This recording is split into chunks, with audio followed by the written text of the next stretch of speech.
오늘 하나님의 말씀은 창세기 24장 28절부터 67절까지인데 길기 때문에 45절부터 51절까지만 교독하도록 하겠습니다. 창세기 24장 45절부터 51절까지 교독합니다. 그런데 제가 마음속의 기도를 다 마치기도 전에 리브가가 물동이를 어깨에 메고 나왔습니다. 그는 우물로 내려가서 물을 깃고 있었습니다. 그래서 제가 그에게 마실 물을 좀 주시오 하였더니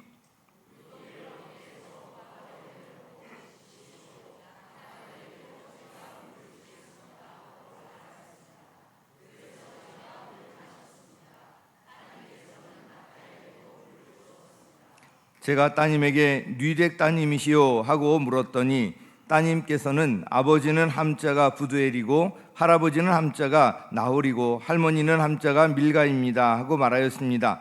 저는 따님의 코에는 코걸이를 걸어주고 팔에는 팔찌를 끼워 주었습니다.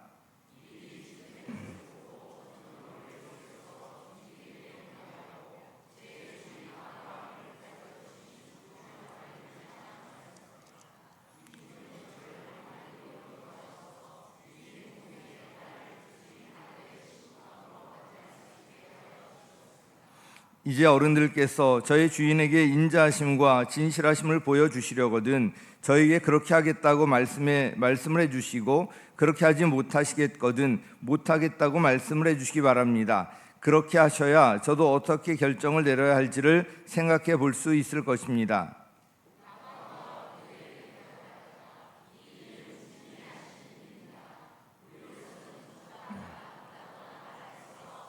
함께 읽습니다.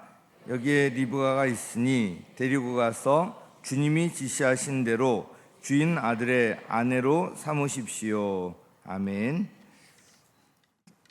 다음 주부터 예배 시간 변경되는데 그 차량 운행과 관련해서 차량 운행도 시간을 좀 일찍 해서 그대로 이제 코스를 돌면은 좋겠는데 운행하시는 우리 분들이 좀 어려움이 있는 것 같습니다. 가능하면 그렇게 해보도록 하겠지만 일단은 개별적으로 아마 연락을 드릴 것입니다. 시간에 맞춰서 가능하면 할 텐데 그렇게 되지 못하더라도 양해 부탁을 드리겠고요. 하여튼 최선을 다해서 원래대로 그렇게 돌 수 있도록 한번 해보도록 하겠습니다. 우리 이제 성경 말씀을 보면요. 예수님의 제자들은 처음부터 대단한 사람들이 아니었습니다.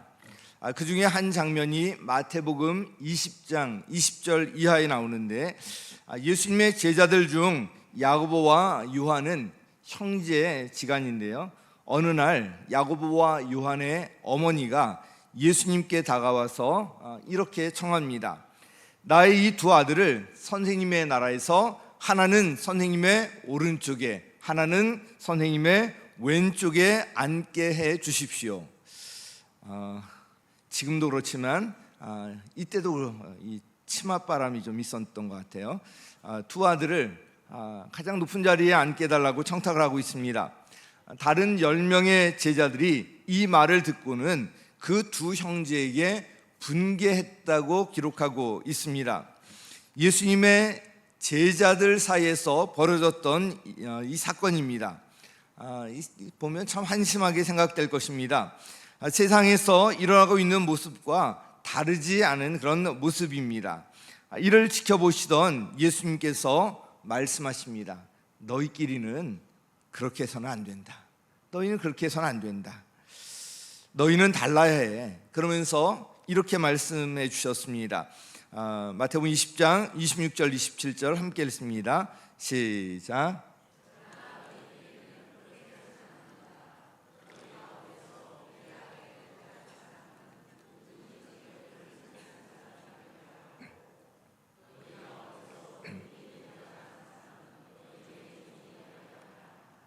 네, 아주 잘 아시는 유명한 말씀이죠. 누구나 다 이제 위대하게 되고자 하는 마음이 있을 텐데 그러면 섬기는 사람이 되어야 한다.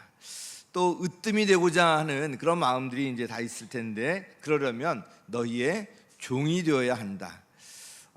예수님께서는 세상의 가치관과는 그런 좀 완전히 다른 역설적인 말씀을 하셨습니다. 이어서 예수님께서 이 땅에 오신 목적을 이렇게 말씀해 주셨는데요. 20장 28절 같이 읽습니다. 시작.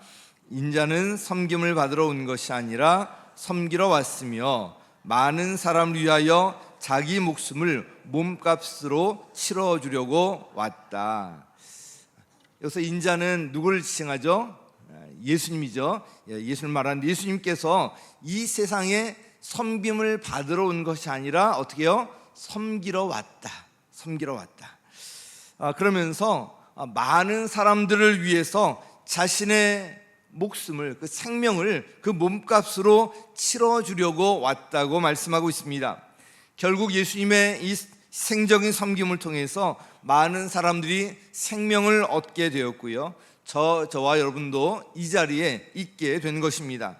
그리고 예수님의 말씀대로 하나님께서는 자기 목숨을 희생하면서까지 섬기신 예수님을 지극히 높여주셨습니다. 너희 가운데서 위대하게 되고자 하는 사람은 너희를 섬기는 사람이 되어야 하고, 너희 가운데서 으뜸이 되고자 하는 사람은 너희의 종이 되어야 한다. 위대하게 되고 싶으면, 으뜸이 되고 싶으면 섬기는 종이 되어야 한다는 것입니다. 이것이 바로 성경의 가르침입니다. 세상에서는 성공을 추구합니다. 그런데 성공하려는 이유를 가만히 들여다보면 자기 밑에 자신을 섬겨줄 사람을 많이 거느리는 것,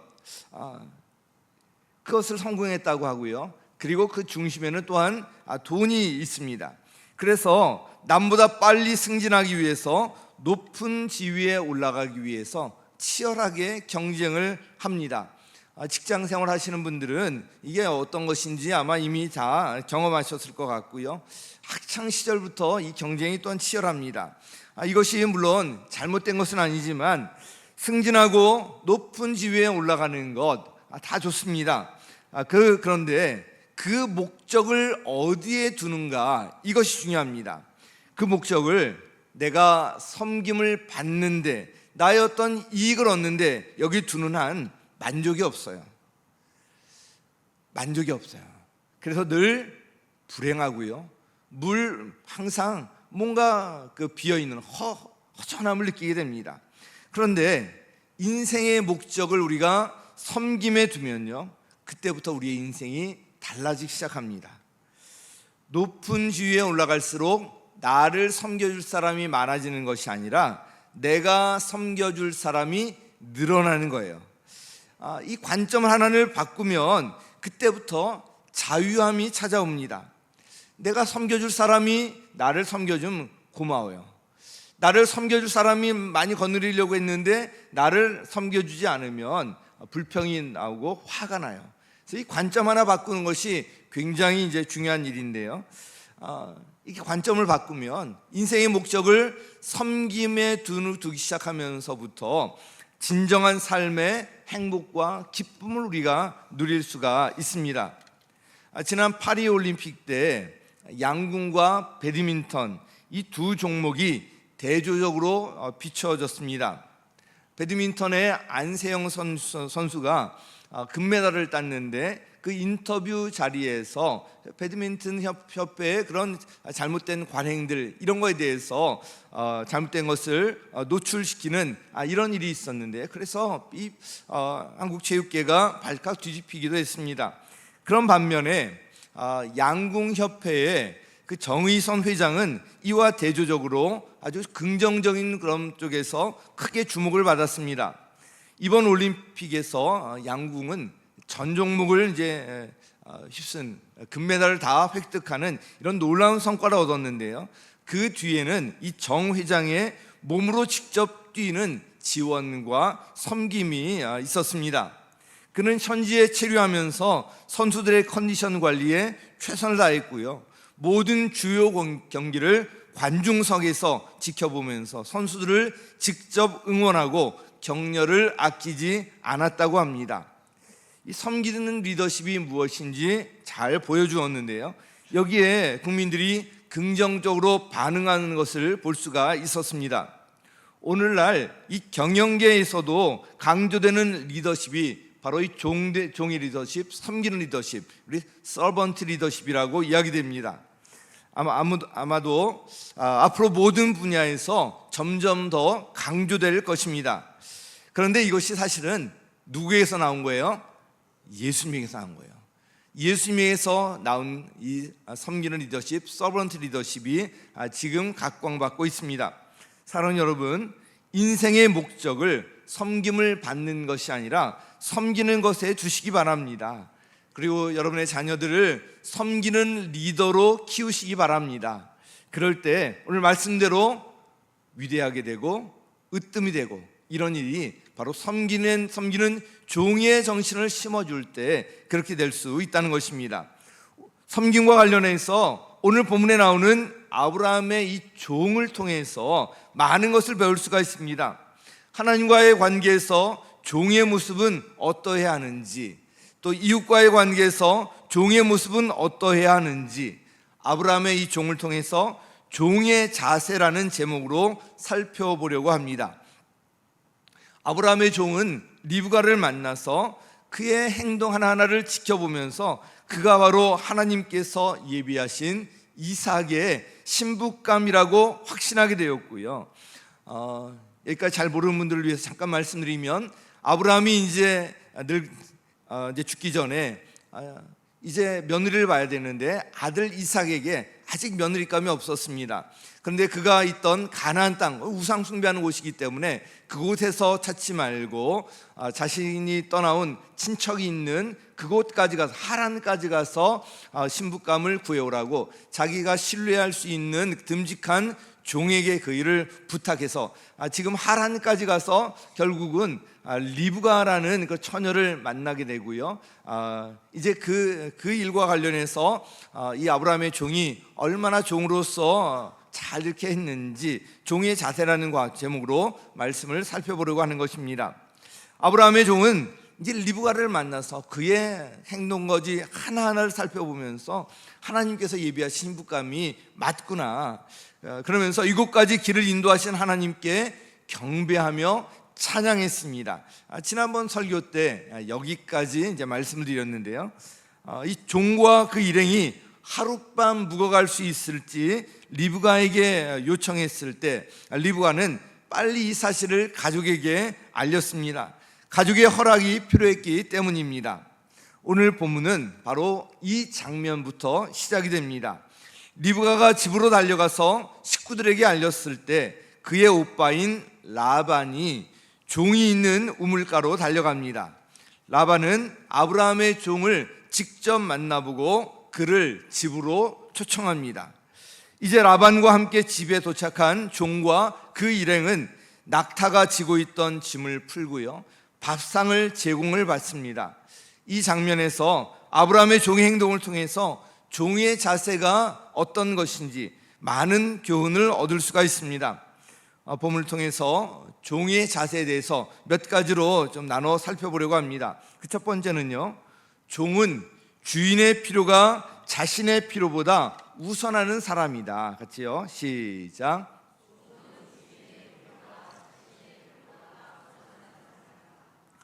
너무 당연하잖아요. 종은 주인의 필요를 위해서 존재하는 게 종이잖아요. 주인의 필요가 자신의 필요보다 우선하는 사람이 바로 이 종입니다.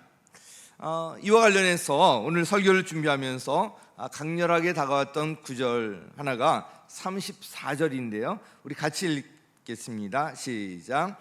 노인이 말하였다. 저는 아브라함 어른의 종입니다. 자, 이제 리브가의 가족들, 오빠와 그 아버지를 만나서 그 자리에서 자신을 이렇게 밝히는 거예요. 저는 아브라함 어른의 종입니다. 자기가 이 자리에 왜 왔는지 이 한마디에 그대로 들어 있습니다. 아브라함의 종은 오랜 여정으로 인해서 몹시 피곤하고 시장하고 지쳐 있었을 것입니다. 그런 상황에서 이제 푸짐한 밥상을 마주하게 되는데요, 얼마나 먹고 싶고 반가웠겠습니까? 그런데 그는 음식을 바로 먹지 않습니다. 그러면서 먼저 드릴 말씀이 있다고 합니다. 이게 해결되지 않고서는 이 밥상을 지금 받을 수가 없다는 거예요. 아브라함의 종이 왜 그렇게 했을까? 바로 저는 아브라함의 종입니다. 이 말에 바로 답이 들어 있습니다. 그 앞절에는 이렇게 기록되어 있는데요, 33절 상반절 같이 읽습니다. 시작. 그런 다음에 노인에게 밥상을 차려 드렸다. 그런데 노인이 말하였다.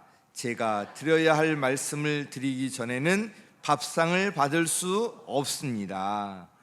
네, 이 노인이 바로 아브라함의 종이에요. 아브라함보다는 나이가 적지만 그래도 많이 나이가 든 상태에서 이 일을 지금 감당하고 있습니다. 자, 밥상을 이렇게 받았는데 그때 바로 이제 밥상을 받아들이는 것이 아니라 제가 드려야 할 말씀을 드리기 전에는 밥상을 받을 수가 없습니다. 비록 지쳐있고 굉장히 시장했었지만 중요한 이 일을 먼저 해결하기를 원했던 것입니다. 지금 몹시 피곤하고 시장했을 텐데 먼저 할 일이 있었던 것입니다. 아브라함이 자신을 여기에 왜 보냈는지, 그래서 자초지종을 먼저 이야기하고요, 그 대답을 듣고자 했던 것입니다. 그에게는 당장 허기진 자신의 배를 채우는 것보다 자신을 보낸 주인의 필요를 채우는 것이 먼저였던 것입니다. 그는 아브라함을 소개하고요, 그가 자신을 여기에 왜 보냈는지 자초지종을 자세히 이야기해 줍니다. 그래서 긴 본문 가운데 그 내용이 계속 들어있는 거예요. 우리 33절, 37절, 38절 같이 읽습니다. 시작. 저더러 말씀하시기를 너는 내 아들의 아내가 될 여인을 내가 사는 가나안 땅에 있는 사람의 딸들에게서 찾지 말고 나의 아버지 집 나의 친족에게로 가서 나의 며느리감을 찾아보겠다고 나에게 맹세하여라 하셨습니다. 아멘. 맹세까지 시키면서 할 정도로 아주 중요한 일이라는 것을 알 수가 있습니다. 아브라함의 종의 이 모습을 통해서 종에 대해서 다시 한번 생각하게 됩니다. 종이 누구인가? 종은 자신의 필요가 아니라 주인의 필요를 위해서, 그 필요가 우선하는 사람이다. 밥을 먹다가도 주인이 부르면 밥 다 먹고요, 잠깐만요, 이런 것이 아니라 바로 달려가는 것이 바로 이 종입니다. 우리는 주님의 종입니다. 여러분 믿습니까?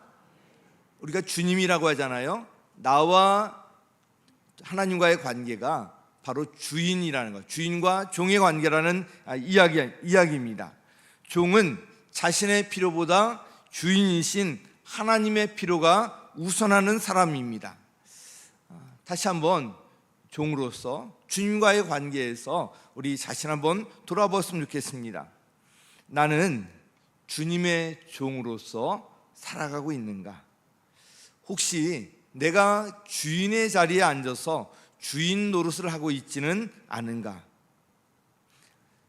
사랑하는 성도 여러분, 하나님이 우리의 주인이시고요, 우리는 하나님의 종입니다. 아브라함의 이 종의 모습을 통해서 주님의 종으로서 나의 모습을 돌아볼 수 있기를 바랍니다. 우리 하나님의 자녀로 부르셨지만 하나님과의 그런 관계에 보면 하나님이 주인이시고 내가 종이다, 이 실질적인 역할 그 관계에서 그렇다는 것을 기억하시기 바랍니다. 자, 두 번째로요, 종은 주인의 뜻을 따라 일한다는 거예요. 같이요, 시작. 네. 자신의 뜻이 아니라 주인의 뜻.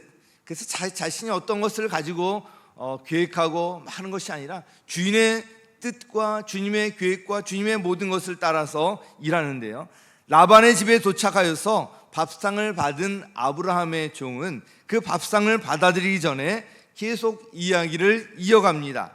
그가 리브가를 만날 당시 그가 기도했던 것과 그 기도대로 이루어지는 것을 이야기해 주었습니다. 리브가를 만난 이후의 그런 과정들을 쭉 이야기를 해준 거예요. 우리 42절 같이 읽습니다. 시작. 제가 오늘 우물에 이르렀을 때 저는 이렇게 기도하였습니다. 주님, 나의 주인 아브라함을 보살펴 주신 하나님, 주님께서 원하시면 제가 오늘 여기에 와서 하는 일이 잘 이루어지게 하여 주십시오. 아멘. 자, 그는 먼저 하나님께 기도해요. 자, 그러면서 주님께서 원하시면, 여기 포인트가 있는 거예요. 주님께서 원하시면, 그러니까 주님의 뜻이라면, 여기에 종의 자세가 함축되어 있습니다. 종은 자신의 생각과 자신의 뜻대로 어떤 일을 하는 것이 아니라 주인의 뜻을 따라 그 뜻에 순종하여 일하는 사람입니다. 그는 계속해서 이야기를 이어가는데요, 자신이 기도를 마치기도 전에 리브가가 우물가에 왔고요, 그가 기도한 그대로 리브가가 행동을 했다는 이야기를 들려주면서 리브가가 아브라함의 며느리감이라고 확신하게 된 과정을 또 길게 이야기해 주었습니다. 자, 48절만 같이 읽죠. 시작.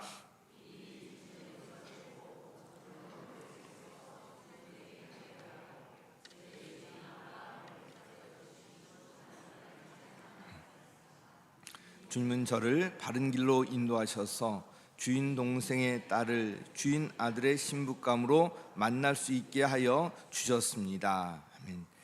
주님은 저를 바른 길로 인도하셔서, 주님은 저를 바른 길로 인도하셔서 이 모든 과정에 하나님께서 개입하셨고요, 하나님께서 인도해 주셔서 리브가를 만날 수 있었고요, 이 집에 온 것이라는 이야기입니다. 리브가를 만나고 이 집에 온 것, 이 모든 일을 하신 분이 바로 주님이시라는 것을 그는 확신에 차서 이야기하고 있는 것입니다. 그리고 나서 그는 리브가의 가족에게 결정해 달라고 요청합니다. 리브가를 데려갈 수 있도록 하든지 그 결정 여부에 따라서 자신도 어떻게 할지 결정할 것이라고 이야기하고 있습니다. 이것이 가장 중요했던 거예요. 이걸 먼저 해결하지 않고서는 이 음식을 받아들일 수가 없었던 것입니다. 이에 대한 리브가의 아버지와 또 오빠의 대답은 다음과 같았는데요, 함께 읽습니다. 50절 시작. 라반과 부두엘이 대답하였다. 이 일은 주님이 하시는 일입니다. 우리로서는 좋다거나 나쁘다거나 말할 수가 없습니다. 아멘.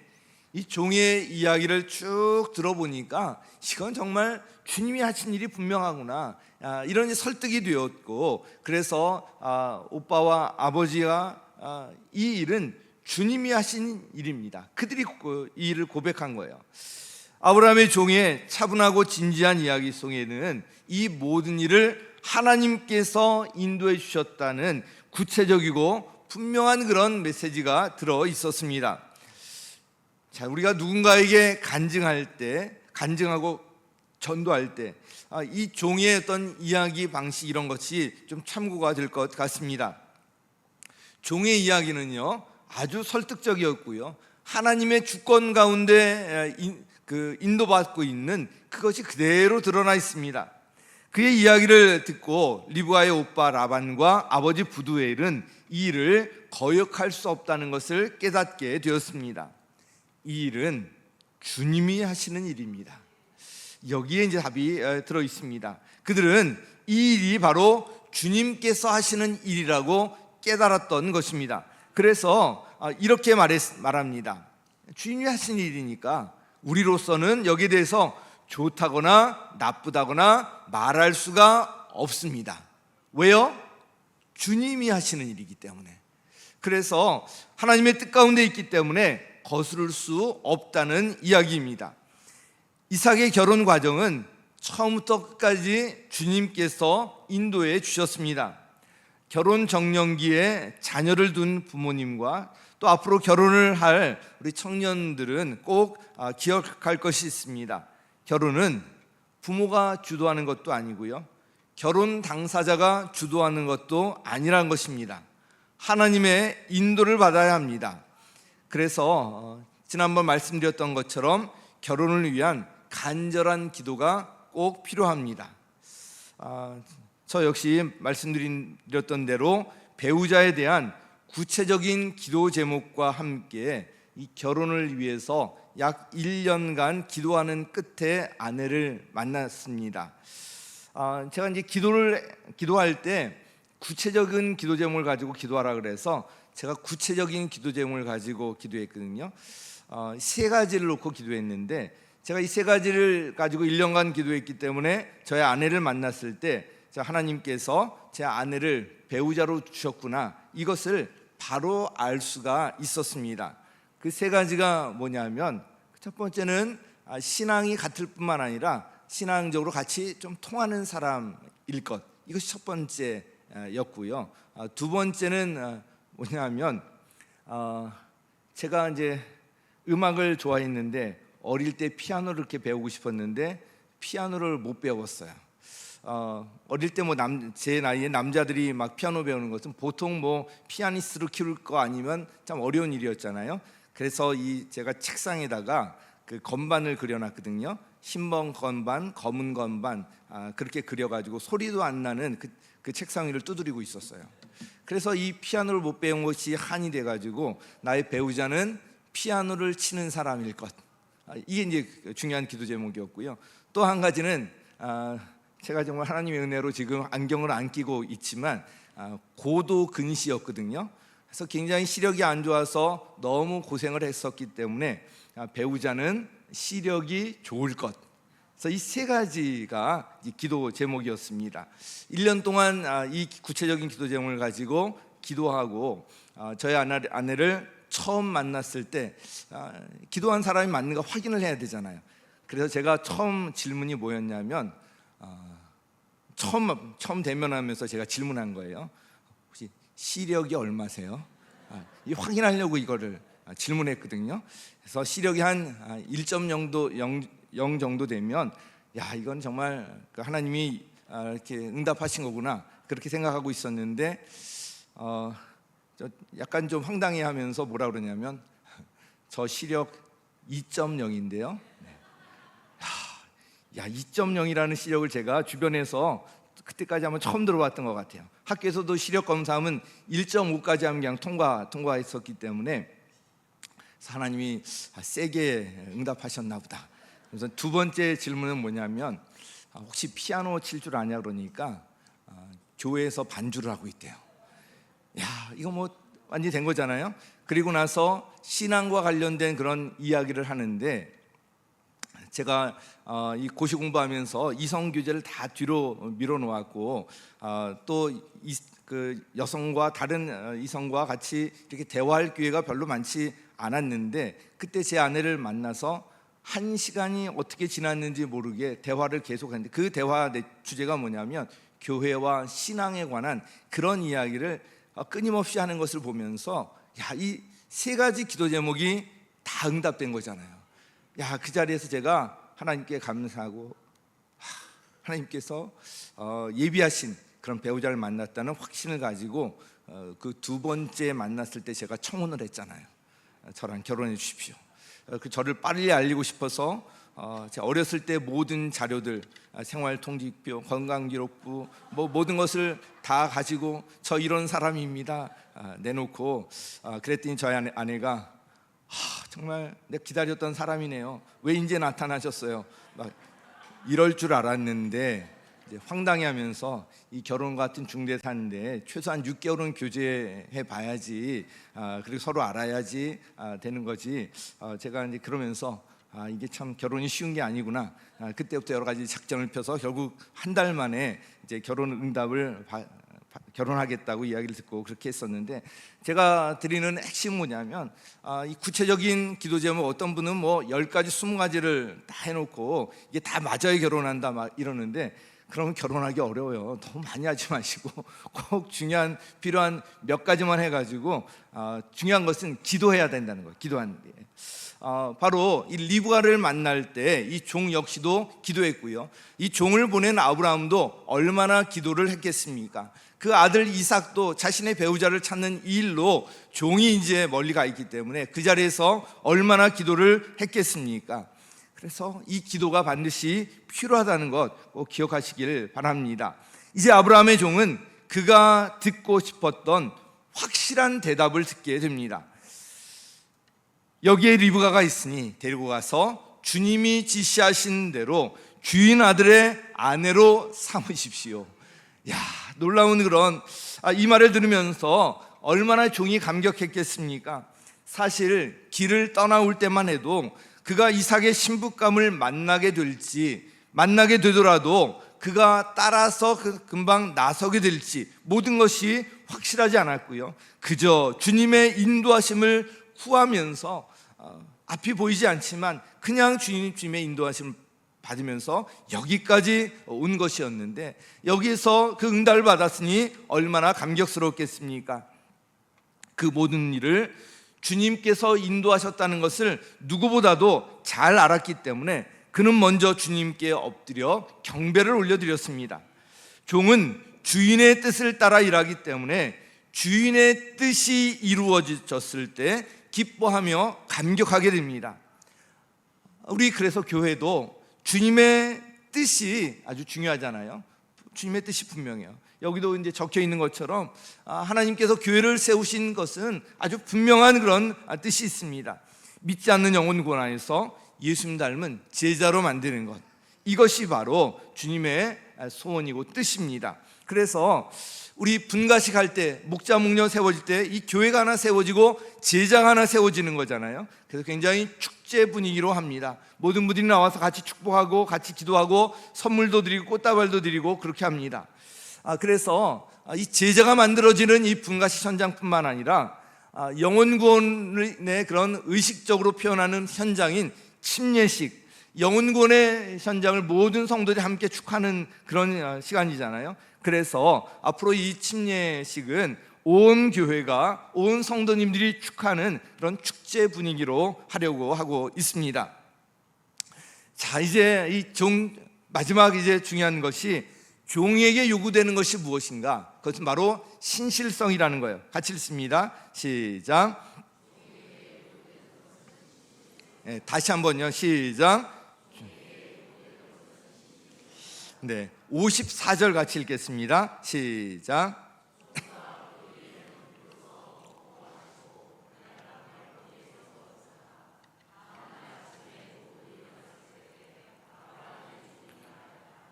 이제 주인에게로 돌아가겠습니다. 떠나게 해 주십시오. 자, 다음 날 아침에 이제 일어나서, 자, 여기 보면 종과 그의 여인은 비로소 먹고 마시고, 이런 이제 대답을 얻고 나서 비로소 그제야 먹고 마셨다는 이야기고요. 그날 밤 거기서 묵고 다음 날 바로 이제 떠나겠다고 이야기를 하고 있습니다. 종과 그 일행은 비로소 먹고 마시고, 짧은 말씀이지만 여기 아브라함의 종이 자신에게 맡겨진 일에 얼마나 충성하고 있는지 잘 나타나 있고요. 무엇을 먼저 해야 할지 우선순위를 또 분명히 하고 있다는 것, 그리고 종으로서 주인의 필요가 우선한다는 신실한 모습이 잘 나타나 있습니다. 이제 모든 것이 종결되는 그런 분위기인데요, 한 가지 또 넘어야 할 일이 남아 있었습니다. 리브가의 가족들이 리브가를 열흘만이라도 함께 있다가 떠나게 해달라는 것이었습니다. 왜냐하면 이 떠나온 그 이스라엘, 또 예루살렘 근처 부엘라 헤로이, 부엘세바 이런 곳에서 이 하란 여기까지는 굉장히 이제 먼 거리였기 때문에 이제 이 리브가를 떠나보내면 언제 또 볼 수가 있을까 싶어서 열흘 동안이라도 같이 지내고 떠나게 해달라는 그런 일이었습니다. 당연해 보이는 그런 일이기도 하고요. 리브가도 그러고 싶었을 것 같습니다. 아브라함의 종 역시도 마음만은 아마 이제 먼 길을 떠날 리브가와 그의 가족들을 생각할 때 이 요청을 들어주고 싶었을 것입니다. 그러나 그는 그러지 않았습니다. 아주 단호했습니다. 56절 같이 읽습니다. 시작. 그들에게 이렇게 대답하였다. 저를 더 붙잡지 말아 주십시오. 주님께서 이미 저의 여행을 형통하게 하셨으니 제가 여기에서 떠나서 저의 주인에게로 갈 수 있게 해 주시기 바랍니다. 정말 멋지지 않습니까? 저를 더 붙잡지 말아 주십시오. 종은 하나님 앞에서 철저했습니다. 만일 열흘을 더 머물다가 어떤 일이 있을지도 모르고요, 리브가나 가족들의 마음이 또 변할 수도 있고요. 또 다른 요구 조건을 또 달기라도 한다면 이를 그르칠 수 있었기 때문에 그는 바로 떠나게 해달라고 단호하게 이야기했던 것입니다. 그가 얼마나 그에게 맡겨진 일에 충성하고 있는지 잘 알 수 있는 장면입니다. 한편 우리 신앙생활을 하면서 이런 단호함이 또한 필요합니다. 끊을 것을 좀 단호하게 끊을 수 있어야 되고요. 이번이 마지막이야. 이번 한 잔만 하고 이제 끊을 거야. 이러지 말고 그때부터 끊으셔야 되고요. 실천할 것이 있으면 단호한 마음으로 시작하는 것입니다.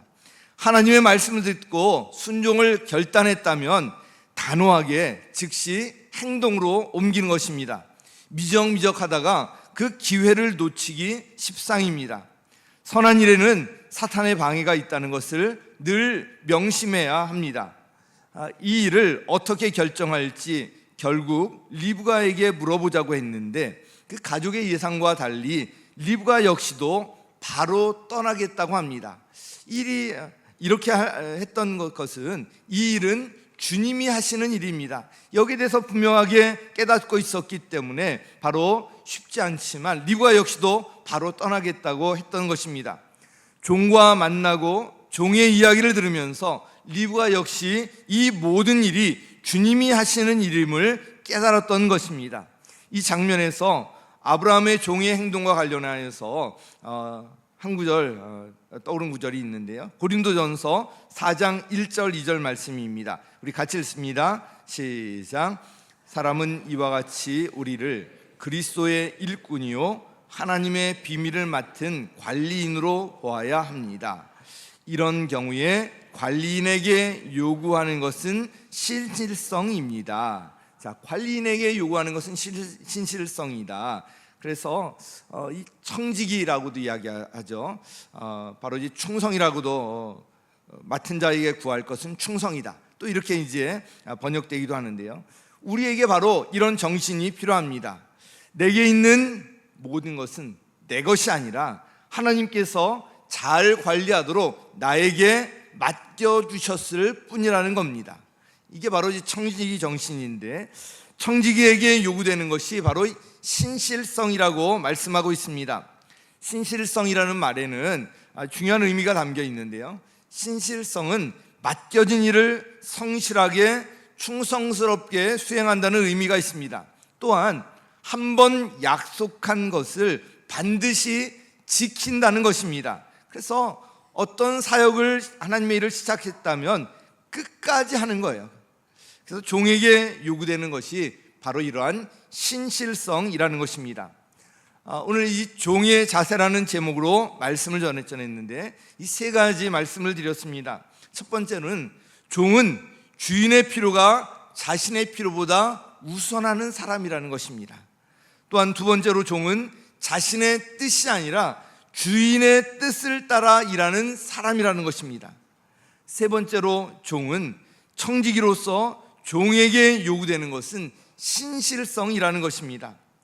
이 세 가지를 기억하시고요. 마지막으로 이삭의 결혼 이야기의 마지막 절 67절 같이 한번 읽었으면 좋겠는데요. 67절 같이 읽습니다. 시작.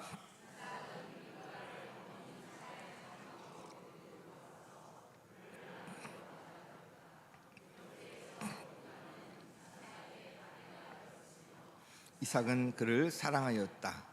이삭은 어머니를 여의고 나서 위로를 받았다. 자, 여기에 참 그 아름다운 그런